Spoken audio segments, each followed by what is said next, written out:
Alors toi aussi, tu as le cœur sombre des Uchiwa. C'est terminé pour toi. Non. Tobirama. Yo les shinobi, ici Zeno comme d'habitude et on se retrouve pour une nouvelle vidéo. Nous allons gérer un débat très intéressant. Un débat sur un combat qu'on aurait vraiment souhaité voir dans un des épisodes de Naruto Shippuden. On voit Tobirama qui s'est sérieusement mis en colère contre Sasuke parce que le mec il était toujours en quête de vengeance. Et voilà, comme vous savez c'est Tobirama. Déjà le mec il n'aime pas trop les Uchiwa, donc c'est un peu ça. Et le gars a commencé à agiter son chakra dans toute la salle les gars. Le mec il était prêt à exploser Sasuke. En tout cas d'après ce que les images nous montrent. Ah oui, parce que le mec il lève son doigt et on se dit que ben voilà, le mec va nous sortir une dinguerie, sauf que Hashirama ne sera pas du tout de cet avis là et il va calmer Tobirama vite fait bien fait. Ah là là là là là là. Voilà pourquoi j'ai décidé de faire cette vidéo. J'ai décidé de faire une analyse pour voir si c'est que Hashirama n'avait pas arrêté Tobirama dans son élan. Est-ce que Tobirama aurait vaincu Sasuke? Est-ce que Tobirama aurait mis une fessée à Sasuke à ce moment précis de la série? Ou plutôt, est-ce que Sasuke était en mesure d'arrêter Tobirama?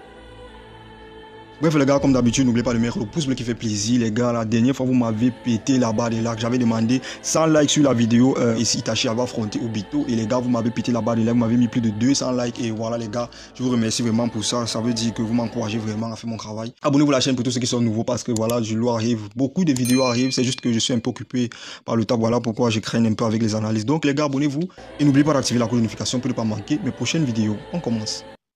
Je serai le plus grand Hokage de tous les temps, je surpasserai tous.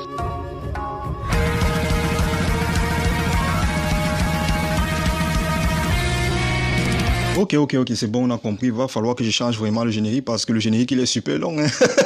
Je te délivrerai de cette vie. Essaie. Allez.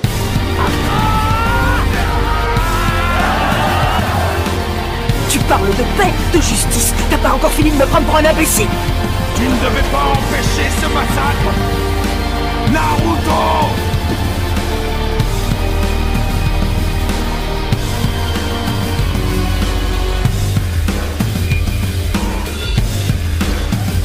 Je ne laisserai jamais mes compagnons se faire exterminer.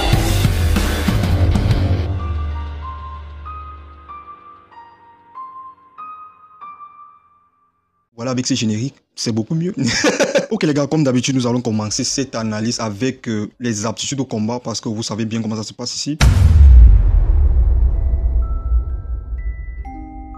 En ce qui concerne la réserve de chakra, Sasuke Éternel Mangekyou Sharingan possède une bonne réserve de chakra, au-dessus de la moyenne en tout cas. Elle n'est pas peut-être énorme comme la réserve de chakra de Naruto, mais il possède quand même une très bonne réserve de chakra. Mais comparé à son adversaire du jour, Tobirama Senju, bah les gars, il n'y a pas vraiment un grand débat dessus. Je vous rappelle que Tobirama est un Senju, un clan réputé pour leur énorme résistance et leur grosse réserve de chakra. Je précise également que Tobirama est le deuxième du clan Senju les gars. Donc les gars, en termes de réserve de chakra, le mec il est assis. Surtout comparé à Sasuke Éternel Mangekyou Sharingan. En ninjutsu, nous savons que Sasuke est plutôt chaud, le mec a des affinités avec le Katon, le Raiton. Déjà qu'à ce niveau-là, Tobirama est au-dessus de lui. Tobirama est capable de maîtriser les 5 éléments. Donc Katon, Suiton, Raiton, Doton et Futon. Donc rien qu'à ce niveau-là, Tobirama est au-dessus. En plus de cela, Tobirama est le créateur des plus grosses techniques du monde shinobi les gars. Tobirama est le créateur de l'Edo Tensei. Il a créé le musclonnage ou encore le Kagebushin, sans oublier que c'est lui le créateur du Irashi no Jutsu. Donc les gars, il n'y a pas vraiment de débat là-dessus. En termes de ninjutsu, Tobirama est clairement au-dessus de Sasuke Éternel Mangekyou Sharingan. Niveau taijutsu, les gars, nous avons affaire à deux gars super chauds en taijutsu. Peut-être pas comme Gai, mais ils sont super chauds en taijutsu les gars. Sasuke déjà dans tous ses combats niveau taijutsu, le mec il a toujours géré, il a toujours prouvé que le mec il maîtrise là. Alors concernant Tobirama, je précise encore une fois de plus, le mec vient du clan Senju, un clan réputé pour avoir des énormes réserves de chakra, une grosse résistance, et ce que je n'ai pas dit au début, c'est que les gars sont hyper chauds en taijutsu. De plus avec Hirashin, si Tobirama parvient à mettre une balise à Sasuke,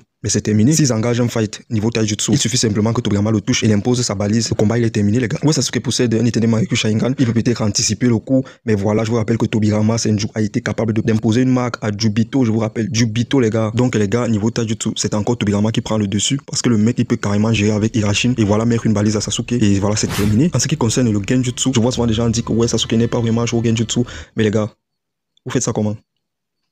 Je vous rappelle que Sasuke a mis hors d'état de nuit un des sbires du Raikage là.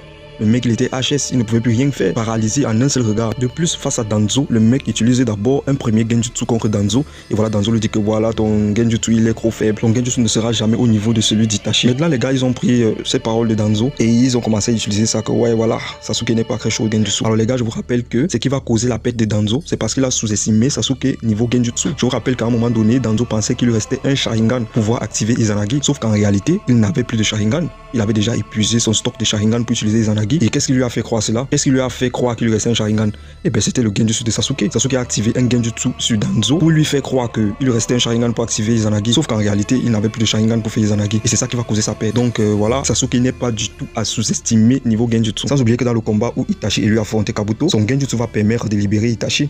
Et vice versa. Donc les gars, arrêtez de dire que Sasuke n'est pas vraiment chaud au genjutsu. Il est bien vrai que Tobirama maîtrise une technique genjutsu, mais en vrai, comparé au genjutsu de Sasuke, mais ça ne vaut pas grand chose. En ce qui concerne la rapidité, Sasuke est plutôt rapide et possède un temps de réaction vraiment considérable, à tel point qu'il peut réagir à des adversaires beaucoup plus rapides que lui. Et ce qui fait même en sorte qu'il puisse réagir à des adversaires beaucoup plus rapides que lui, et bah c'est son Sharingan. Déjà que lors du premier combat de la vallée de la fin contre Naruto, il ne parvenait pas à suivre les mouvements de Naruto. Et lorsque celui-ci a débloqué son troisième Tomoe, il est parvenu à suivre les mouvements de Naruto. Et avec son Mangekyou Sharingan, il est parvenu à suivre les mouvements du Raikage lorsque celui-ci était encore sur sa première version. Il est même parvenu à esquiver son coup et à lui placer un Chidori par la suite. Donc son temps de réaction est plutôt considérable. Et concernant Sasuke éternel Mangekyou Sharingan, donc celui qui nous intéresse sur cette vidéo, il est capable de suivre les mouvements de Obito Jinchuriki, que je précise est plutôt très rapide les gars. Et Sasuke éternel Mangekyou Sharingan est capable de le suivre du regard. Donc voilà, niveau rapidité, Sasuke est plutôt bon. Ce sont plutôt ses réflexes qui sont vraiment monstrueux. En ce qui concerne Tobirama, les gars, il n'y a vraiment pas besoin de vous faire un dessin. Tobirama déjà avec Hirashin, pas besoin de déballer la chose, vous-même vous savez. Et concernant son temps de réaction, les gars, je vous rappelle que Tobirama a été capable de réagir à l'attaque de Obito Jinchuriki lorsqu'il les a pris de vitesse à Shirama, et lui, le mec a pu réagir en lui imposant sa marque et en lui imposant des parchemins explosifs, des mouvements que même Sasuke éternel Mangekyou Sharingan n'a pas pu voir et que même Obito Jinchuriki n'a pas pu voir. De plus, un clone de Tobirama qui est normalement moins rapide que Tobirama, d'après celui-ci, a été capable de réagir bien plus rapidement que Minato KCM1 les gars. Donc niveau vitesse et réflexe, Tobirama est juste un monstre. Pour la défense, les gars, Sasuke possède le Susanoo, une défense hyper résistante. Sans oublier que le mec peut renforcer sa défense avec Amaterasu tout en recouvrant son Susanoo avec Amaterasu. Concernant Tobirama, avec sa maîtrise extrêmement parfaite de Suiton, et je vous rappelle que Tobirama est le plus grand utilisateur de Suiton dans le monde shinobi, il peut clairement trouver des moyens de se défendre avec ça. De plus, avec Hirashin, c'est très difficile de l'atteindre. Je précise pour ceux qui ne le savent pas, Hirashin est une technique d'attaque et de défense, parce qu'avec Hirashin, on peut se défendre de telle manière que l'adversaire ne puisse pas vous toucher. Donc les gars, en termes de défense, on va plutôt dire qu'ils sont égaux. Maintenant, au niveau de l'intelligence, que ce soit l'intelligence du combat ou bien alors le QI, les gars, nous savons que Sasuke, il gère dans les deux cas. Sauf que son adversaire du jour,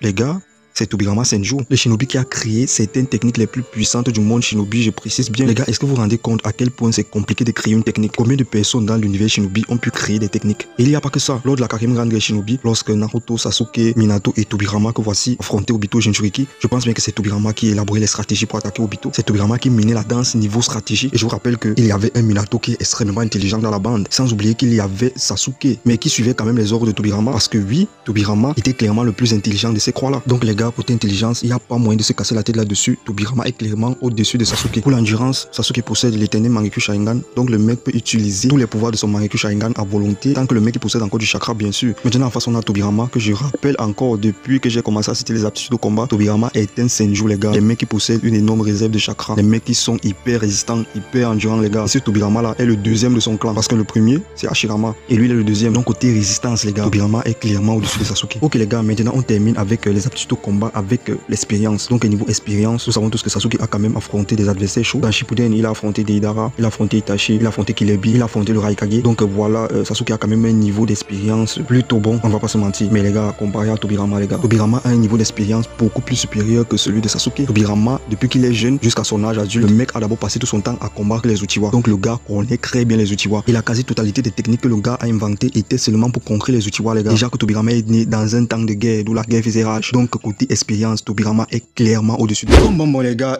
vous-même vous voyez que au niveau des aptitudes au combat, Tobirama est clairement, mais alors largement au-dessus de Sasuke. Il n'y a que en matière de genjutsu que Sasuke a le dessus, et niveau défense où ils sont sur un même pied d'égalité. Donc à ce niveau-là, certains peuvent déjà se faire leur avis. Certains vont certainement dire que voilà, Tobirama, il écrase Sasuke.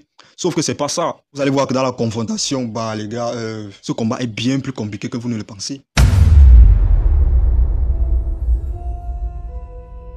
Ok les gars, la vraie question qui est posée dans ce débat, c'est comment Sasuke va pouvoir toucher Tobirama et comment Tobirama va pouvoir toucher Sasuke. Si le combat entre Sasuke et Tobirama commence niveau Taijutsu, les gars, Tobirama a clairement l'avantage. Il suffit seulement que Tobirama pose une balise sur Sasuke et voilà, le combat il est terminé. Sasuke ne peut pas gérer Hirashin avec une balise posée sur lui. Déjà que Obito avait une balise de Tobirama sur lui, Tobirama parvenait quand même à toucher Obito. C'est pas Sasuke qui va pouvoir y réagir si Obito lui-même n'a pas pu réagir alors que le mec possède le Senjutsu Rikudo, les gars. Donc franchement, si Tobirama parvient à mettre une balise sur Sasuke, bah le combat il est terminé parce que même avec son éternel Mangekyou Sharingan, il ne pourra pas réagir à Tobirama. Il ne pourra pas réagir au Hirashin de Tobirama, là où Obito Jinchuriki n'a pas pu réagir. Si on entame avec les techniques ninjutsu, déjà avec le Katon, Tobirama pourra facilement contrer avec le Suiton. Si Sasuke tente d'attaquer Tobirama avec Chidori, bah Tobirama réagit avec Hirashin, voilà, et Sasuke ne peut pas le toucher. Il y a également Kirin qui est plutôt très intéressant du côté de Sasuke. Je vous rappelle que cette technique s'active en un éclair, sauf que Tobirama, grâce au Hirashin encore, va pouvoir éviter cette attaque. Donc voilà, si Itachi qui était déjà bien fatigué, bien épuisé, a pu réagir à Kirin, ce n'est pas un Tobirama qui est bien plus rapide que Itachi qui va se faire voir par Kirin. Si Sasuke utilise les invocations dans ce combat, Tobirama pourra gérer avec le Suiton. Je vous rappelle que le Suiton de Tobirama est capable de crancher des matières extrêmement solides. Je ne vois pas quelle invocation de Sasuke peut résister à cette technique Suiton de Tobirama, les gars. Genjutsu peut très bien fonctionner sur Tobirama, sauf que Tobirama, déjà le mec il peut combattre les yeux fermés parce que le gars c'est un shinobi sensoriel, je précise bien. Tobirama est un shinobi sensoriel. Même les yeux fermés, le gars il peut se battre. Le mec peut ressentir le chakra de son adversaire. Lorsque Orochimaru les avait ramenés via les Tensei, le mec a été capable de ressentir le chakra de Madara qui se trouvait à l'autre côté du champ de bataille, les gars. Ses capacités sensorielles sont juste énormes, les gars. Donc le mec il peut même se battre les yeux fermés et voilà, ça le rend presque immunisé au Genjutsu. Amaterasu sera également inefficace contre Tobirama. Je vous rappelle que le Raikage a été capable d'éviter Amaterasu avec une facilité déconcertante. Et Tobirama est relativement du même niveau de vitesse que Minato. Et nous savons tous que Minato est rapide grâce à quoi déjà? Bah, le Hirashin. Et qui d'autre utilise le Hirashin dans Naruto? Et bah c'est Tobirama. Donc les gars, déjà à ce niveau, on voit clairement que la quasi-totalité des techniques de Sasuke ne peuvent pas vraiment atteindre Tobirama parce que Tobirama pourra toujours réagir, Tobirama pourra toujours les esquiver, les éviter grâce à Hirashin et grâce à ses capacités sensorielles et aussi grâce à sa maîtrise du Suiton. Sauf qu'il reste une carte à Sasuke et cette carte c'est le Susanoo, les gars. Sasuke avec le Susanoo, il est presque intouchable parce qu'avec Susanoo, je vous rappelle que c'est l'une des défenses les plus efficaces dans l'univers Naruto. Et avec Susanoo, le mec peut lâcher des flèches extrêmement rapides, les gars. Sauf que même avec ces flèches là, Tobirama peut toujours gérer avec Hirashin. Déjà qu'un certain Kabuto a pu éviter la flèche de Sasuke. Oui, Kabuto, grâce au Senjutsu, a des réflexes de ouf. Mais je vous rappelle que Tobirama aussi, avec ses capacités sensorielles, a des réflexes de ouf, les gars. Et quand on y ajoute Hirashin dessus, les gars, le mec il est presque intouchable. Pour pouvoir toucher Tobirama, mais les gars, il faut avoir une vitesse de ouf. Et nous savons tous que Sasuke Tenen Mangekyou Sharingan n'a pas la vitesse requise pour pouvoir toucher Tobirama. Ah oui, lors de la 4e grande guerre shinobi, les seules personnes qui ont réussi à toucher Tobirama sont Obito, Jinchuriki et Madara Rinne Tensei, un Rinnegan. Et on est tous d'accord que Sasuke est en dessous de ces deux-là niveau vitesse. La seule façon pour Sasuke de pouvoir toucher Tobirama, c'est d'élaborer une stratégie vraiment solide. Parce que Tobirama lui-même, c'est un monstre d'intelligence. Donc voilà, s'il voit qu'un truc cloche, mais le mec, il peut utiliser sa matière grise et voilà, et griller Sasuke. Donc c'est pas comme si Sasuke a affaire à un bouc. Tobirama, c'est l'un des shinobi les plus intelligents dans Naruto. Si ce n'est pas lui le plus intelligent d'ailleurs. Bref les gars, c'est vraiment compliqué pour Sasuke de pouvoir atteindre Tobirama. De plus, même si Sasuke parvient à atteindre Tobirama, je vous rappelle que Tobirama est en Edo Tensei. Et voilà, le mec qui va se régénérer. Et Sasuke n'a aucune technique Fuinjutsu pour pouvoir sceller Tobirama Edo Tensei. Donc voilà, c'est déjà même une défaite assurée parce que Sasuke n'a aucun moyen de sceller Tobirama Edo Tensei. Et concernant Tobirama, bah, le seul moyen pour Tobirama de pouvoir toucher Sasuke, c'est avant que le mec active Susanoo. À ce moment de la série là, d'où le mec menace Sasuke, je ne pense pas que Sasuke était au courant que le Hirashin existe. Parce que si le mec n'était pas au courant que Hirashin existe, Tobirama pourrait tout simplement la voir comme il avait eu Izuna. Mais bon, Sasuke ne va pas voir un kunai venir vers lui. Il s'est dit que voilà, bah, je vais juste esquiver. Je vous rappelle que Sasuke est un boss du Shuriken Jutsu. Le mec a fait jeu égal avec Itachi, les gars. Il a même eu le dessus sur Itachi. Donc à un moment donné, si Tobirama essaye de lui lancer un kunai là pour utiliser Hirashin sur lui, bah, Sasuke peut tout simplement repousser son kunai avec un autre kunai ou bien avec un autre Shuriken. Voilà, et honnêtement, si Sasuke a déjà activé son Susanoo, bah ça sera extrêmement compliqué pour Tobirama de toucher Sasuke dans son Susanoo parce que je vous rappelle, Susanoo est extrêmement solide et honnêtement, en regardant l'arsenal de Tobirama, il n'y a pas vraiment une technique qui pourra inquiéter le Susanoo de Sasuke. Je ne vous parle pas de la cage thoracique, les gars, je vous parle du Susanoo même, les gars. Donc les gars, Tobirama à ce niveau-là devra employer la manière forte. Et oui, Tobirama a une technique dans son arsenal qui peut détruire le Susanoo de Sasuke, une technique comparable à une bombe Bijou. Les vrais savent, les connaisseurs connaissent. Je parle bien sûr de l'enchevêtrement scalaire, les gars. Tobirama a utilisé cette technique dans la 4e grande guerre Shinobi contre Obito Jinchuriki. Et cette technique a pété les portes du dieu lumière, les gars. Une technique activée par Hashirama. Je précise, les portes du dieu lumière ont été capables d'immobiliser Jubi. Jubi lui-même n'a pas pu détruire les portes du dieu lumière. Mais cette technique de Tobirama a été capable de péter les portes du dieu lumière. Donc imaginez la puissance colossale que l'enchevêtrement scalaire possède. Avec cette technique, Tobirama va péter le Susanoo de Sasuke, qu'il soit cage thoracique ou bien Susanoo complet avec des jambes là. Le Susanoo de Sasuke ne pourra pas y résister. À ce moment de la série, précisément, Sasuke ne possédait pas encore un Susanoo parfait. Donc le mec va juste se faire exploser, lui et son Susanoo. D'ailleurs, Obito a survécu à cette technique parce que voilà, c'est une technique ninjutsu. Et le ninjutsu, bah, il ne fonctionnait pas sur Obito. Il fallait des techniques saines pour les techniques senjutsu. Bon, le problème avec cette technique, c'est qu'elle ne peut être utilisée que si l'utilisateur est sous forme d'Edo Tensei. Parce que si l'utilisateur est vivant, le mec il va aussi se prendre les explosions et voilà, il va crever. Et vu qu'ici Tobirama est sous forme d'Edo Tensei, mais le mec il ne va pas du tout se retenir, il peut même spammer les enchevêtrements scalaires, les gars. Donc les gars, dans ce fight, à ce moment de la série où Tobirama a mis un coup de pression à Sasuke, c'est clair que Tobirama allait saucer Sasuke, ce n'est même pas un débat. Maintenant concernant Tobirama vivant, là c'est un autre débat, les gars. C'est beaucoup plus compliqué parce que là le seul moyen pour Tobirama d'atteindre Sasuke, c'est de jouer la montre.